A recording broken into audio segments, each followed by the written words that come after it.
Final look. Motion graphics is the term given to any screen or electronic display.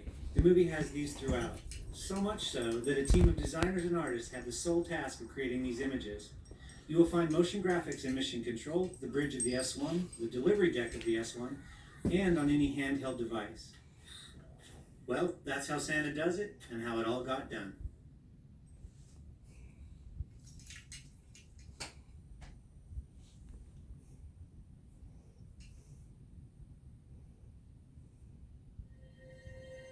Arthur's office is where we first meet Arthur, Santa's eccentric youngest son.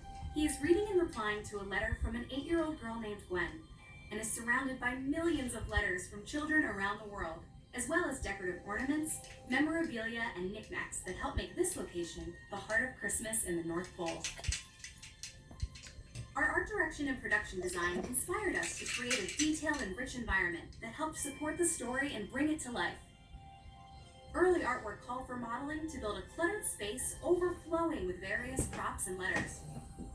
The art department supplied model pack designs, which the artists used to create over 8,000 individual props, each one detailed and different, that supplied the office with the clutter that was outlined for the film. Previs was then used to determine shot timing and preliminary camera angles, which were derived from sequence storyboards. This informed both rough layout and the animation teams for camera and character performances. Arthur's office environment was used in 3 different sequences in the movie, which necessitated it be set dressed by the final layout department 3 different times for story and mood. Texture and look dev artists then created the final detailed look and feel of the props for the final environment. In order to create mood for the office, lighting keys were supplied by the art department. The office called for an intimate, colorful, and warm palette with localized lighting focused on Arthur. The first opening shot of the office consisted of 1,000 render-intensive frames, each taking approximately 25 hours to render. That's a long time. Creatively and technically challenging, Arthur's office, with its rich texture and detail, is a warm contrast to the colder, edgier contours of a high-tech North Pole.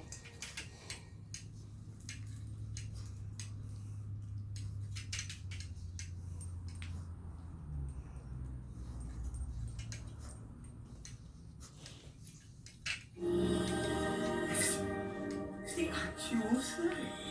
Hello, Evie.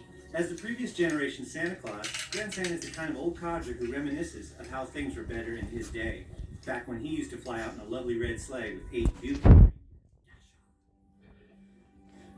Wow. Dancer. Prancer. Seemingly put out to pasture by his family, Grandson is still a proud old man who never fully adjusted to retirement.